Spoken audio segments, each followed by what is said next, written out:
अस्सलाम वालेकुम। Welcome back to the series of core PHP, जिसमें हमने एक एप्लीकेशन बनाई है स्टूडेंट मैनेजमेंट सिस्टम की, जिसका बैकएंड मुकम्मल हो चुका था और फ्रंट एंड में हमने रिकॉर्ड यहाँ पे गेट कर लिया था। और अब जो है उस रिकॉर्ड के बाद हमें अब उसको शो करवाना है। तो चलें शुरू करते हैं। शुरू करने से पहले मैं ये बता दूं कि अगर आपको ये सीरीज़ अच्छी लगी, इसकी समझ आई है, तो हमारी जो नेक्स्ट सीरीज़ होगी वो होगी कोडिग्नाइटर के बारे में। कोडिग्नाइटर क्या होता है? कोडिग्नाइटर एक पीएचपी का एक फ्रेमवर्क है, जिसके ज़रिए हम वेबसाइट्स बनाते हैं, बहुत इजीली और बहुत तेज़ी से बनाते हैं। ये बहुत बड़ी एप्लीकेशंस जो होती हैं उनको हैंडल करने के लिए होता है। कोड बहुत आसान होता है इसमें लिखना। ये सारी चीज़ें हम नेक्स्ट वीडियो से शुरू करेंगे। कोडिग्नाइटर अब तो 4 आ गया है, लेकिन 4 अभी मुकम्मल तौर पर यूज़ नहीं हो रहा। तो हम कोडिग्नाइटर 3 को यूज़ करते हुए पहले उसको देखेंगे और उसके बाद हम कोडिग्नाइटर 4 करेंगे। पहले 3 को समझेंगे क्योंकि ज़्यादातर 3 यही अभी चल रहा है, तो उसके बाद हम कोडिग्नाइटर 4 करेंगे। अगर आप कोडिग्नाइटर भी सीखना चाहते हैं कि कोडिग्नाइटर में हम किस तरह से काम करते हैं और क्यों यूज़ करते हैं, तो बिल्कुल मुकम्मल स्टेप बाय स्टेप जिस तरह आपको पीएचपी के बारे में ये बताया है, इसी तरह आपको कोडिग्नाइटर के बारे में भी बताऊंगा। प्रोजेक्ट्स बनाएंगे, कोडिग्नाइटर की बेसिक्स को समझेंगे। तो इससे नेक्स्ट जो सीरीज़ होगी वो हमारी कोडिग्नाइटर की होगी। इस वीडियो को आप कंप्लीट करते हैं और इस प्रोजेक्ट को भी कंप्लीट करते हैं। यहाँ पे ये इस प्रोजेक्ट की लास्ट वीडियो होगी, क्योंकि इसमें सिर्फ हमने यहाँ पे इस जगह पे एक टेबल बनाना है और उसमें जो ये हमारे पास डायनेमिक रिकॉर्ड आ रहा है, इसको हम यहाँ पे शो करवाएंगे। तो इस तरह करते हैं कि जो ये टेबल हम यूज़ कर रहे थे डैशबोर्ड पे, इसको यहाँ से कॉपी कर लेते हैं और इसी टेबल को यूज़ कर लेते हैं। तो सबसे पहले मैं इतना ही ले लेता हूँ, कॉपी किया और यहाँ पे पेस्ट किया और टेबल को यूज़ कर लिया। ठीक है, तो मैं इसको चेक करूँगा। स्टूडेंट रिकॉर्ड आ रहा है, इसको स्टाइल में मैं दे देता हूँ मार्जिन टॉप दे देता हूँ पिक्सल। अब यहाँ पे हमारे पास एक ही रो आ रही है और उसके बाद हमने नेक्स्ट रो बनानी है और यहाँ पे एंड हो रही है। इसके अंदर हमारे पास एक टीटी आएगा इस तरह से, और उससे नेक्स्ट रो होगी हमारे पास यहाँ पे। उसके अंदर हमारे पास 2 टीटी आएंगे इस तरह से। मैं आपको डिज़ाइन दिखा दूंगा कि किस तरह बनाए। पहले एक बार मैं लिख लूँ, फिर मैं आपको डिज़ाइन दिखाता हूँ। उसमें नेम आएगा,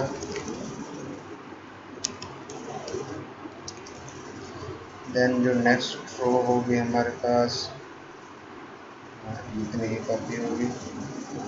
नेम के बाद हमारे पास रोल नंबर, क्लास और यहाँ पे रोल नंबर, यहाँ पे class, name, roll number, class और कॉन्टैक्ट नंबर की इन्फॉर्मेशन आ जाएगी। और ये जो पहली रो है इसमें हम क्या करेंगे, इसमें हम इमेज रख देंगे। पहली रो में इमेज आ जाएगा। उसके बाद जितनी रो होंगी उन सब में हम वो वाली इंफॉर्मेशन दे देंगे। और यहाँ पे हमारे पास इमेज जो है रो में आ रहा है, ये हम देख लिया कि ये एसेट्स के अंदर इमेज का फोल्डर है। और पीएचपी ये जो हमारा रो के अंदर इमेज आ रहा है, इसको हम स्टाइल अभी नहीं देते क्योंकि अभी हमारे पास, हम बाद में देख लेंगे कि स्टाइल देना है या नहीं देना। उसके बाद नेम हमने शो करवाना है, तो नेम हम यहाँ से इसको कॉपी कर लेते हैं। यहाँ पे नेम आ जाएगा, यहाँ पे रोल नंबर, फिर क्लास और यहाँ पे कॉन्टैक्ट नंबर। तो रो के अंदर इमेज नहीं बल्कि अब हमें चाहिए नेम। रो के अंदर इमेज नहीं हमें चाहिए रोल नंबर, रो के अंदर इमेज नहीं चाहिए, इसके बाद में क्लास चाहिए और एंड पे हमें कॉन्टैक्ट नंबर चाहिए, कॉन्टैक्ट नंबर चाहिए। यहाँ पे हम लिखते हैं कॉन्टैक्ट नंबर, यहाँ यूँ लिख लेते हैं 1 का बच्चा है तो उसका कॉन्टैक्ट नंबर हम क्या लिखेंगे, हम लिखते हैं पेरेंट कॉन्टैक्ट नंबर। यहाँ पे हम लिख देते हैं क्लास, यहाँ पे हम लिख देते हैं रोल नंबर और यहाँ पे नेम ही आएगा। तो चेक करते हैं कि किस तरह से बना है ये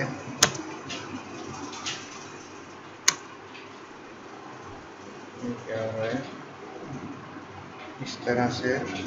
तो ये तो अच्छा नहीं लग रहा। सबसे पहले तो मैं इसको ख़त्म कर देता हूँ। मैं ठीक है, नेम आ रहा है, उसका रोल नंबर, उसकी क्लास और पेरेंट कॉन्टैक्ट नंबर हमारे पास आ रहे हैं। अब इस रो की हमें ज़रूरत नहीं है यहाँ से, और ये हमारे पास कुछ सही नहीं आ रहा, तो इसको मैं एक प्रॉपर्टी देता हूँ रोस्पैन इज इक्वल टू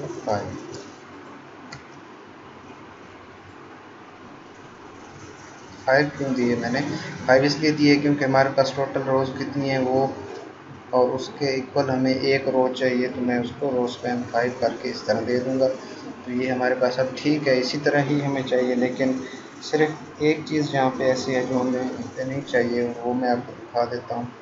इसको हमें यहाँ पे सेंटर में चाहिए, ना कि हमें पूरे पेज पे चाहिए। तो उसको जल्दी से इसको सेंटर कर लेते हैं। तो यहाँ पे मैं लिख देता हूँ इंडिव और इंडिव क्लोज, इसको मैं दूँगा प्लस रो, और नेक्स्ट जो हमारे पास इसके अंदर एक डिव होगी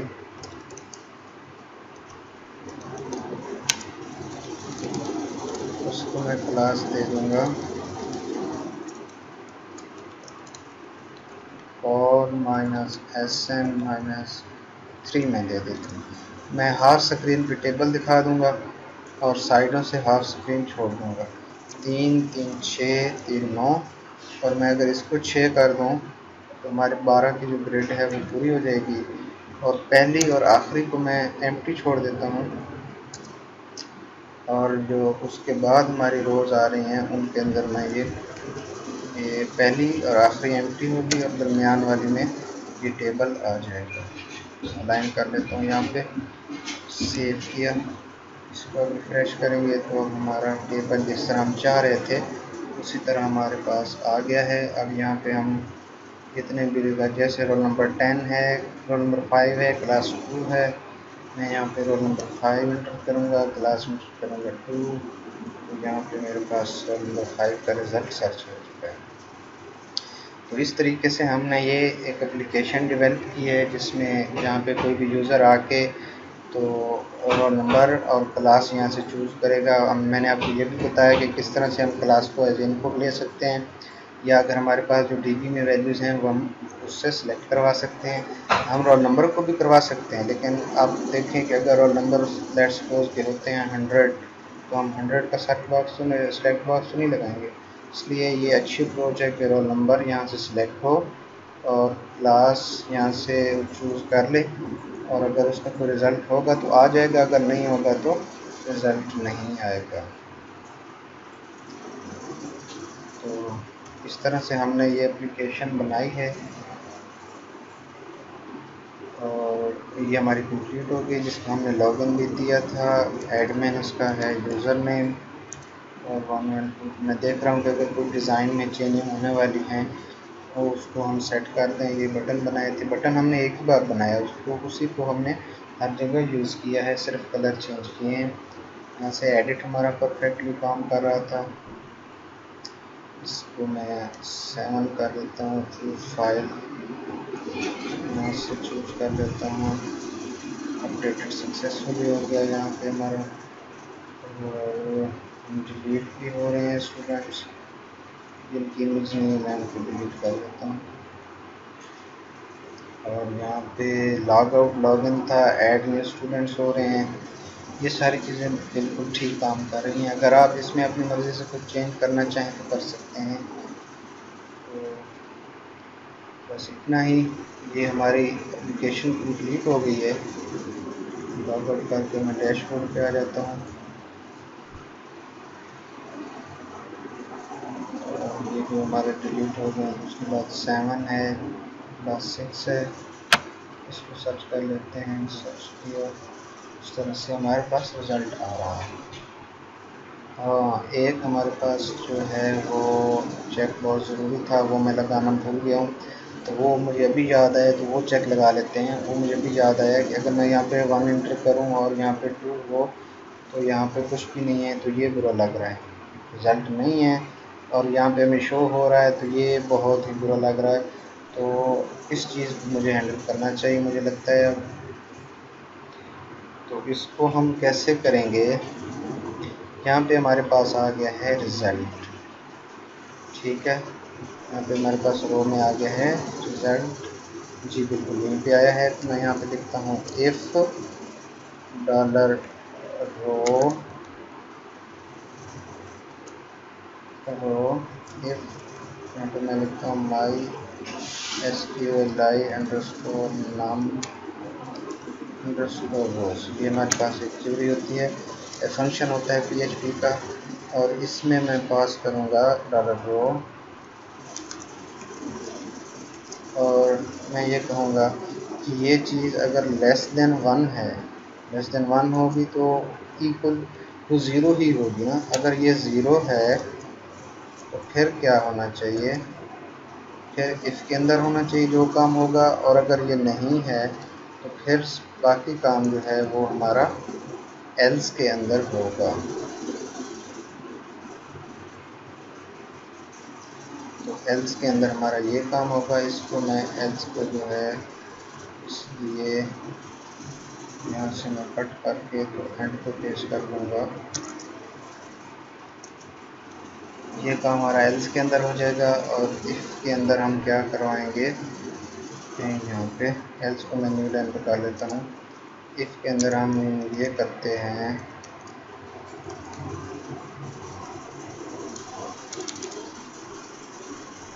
कि अलर्ट करवा देते हैं स्क्रिप्ट में।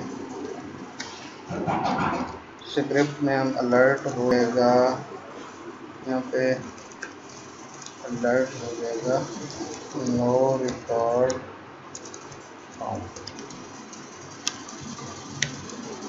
यहाँ पे हम स्क्रिप्ट में अलर्ट करवा देंगे नो रिकॉर्ड फाउंड। इसको मैं रिलोड करता हूँ। लाइन नंबर 90 पे अनएक्सपेक्टेड index.php लाइन नंबर 90 पे कुछ एरर है। अगर मैं 3 और प्लस 5 6 करता हूँ तो लाइन नंबर 90 पे कुछ एरर आ रहा है। लाइन नंबर 90 पे हमारे पास क्या चीज़ है, 90 एल्स में हमें करनी थी PHP क्लोज, और देन हमें यहाँ पे करनी थी PHP स्टार्ट, क्योंकि हम PHP के अंदर ही HTML को कोड लिख रहे थे PHP के सिंटैक्स में। अब नो रिकॉर्ड फाउंड आ गया। और यहाँ पे 74 पे अगेन कोई एरर आ गया है, लाइन नंबर 74 पे। इसको भी हम देख लेते हैं कि क्या एरर है। ये इफ़ माई SQLi नंबर्स, और यहाँ पे ये अगर मैं पॉज कर दूँ, सर ये तो मिनट इसमें अगर यहाँ पे पॉज कर दूँ, अब रिजल्ट आ रहा है $1.6 नो रिकॉर्ड फाउंड। हमने जो रोज़ चेक करनी थी वो इस क्यूरी में चेक करनी थी कि जो क्यूरी है वो हमें कितने रिकॉर्ड्स रिटर्न कर रही है। तो अगर वो 0 से कम है तो हमें आप रिज़ल्ट अब दिखा दें कि इसका हमें कोई भी रिज़ल्ट सर्च नहीं हुआ।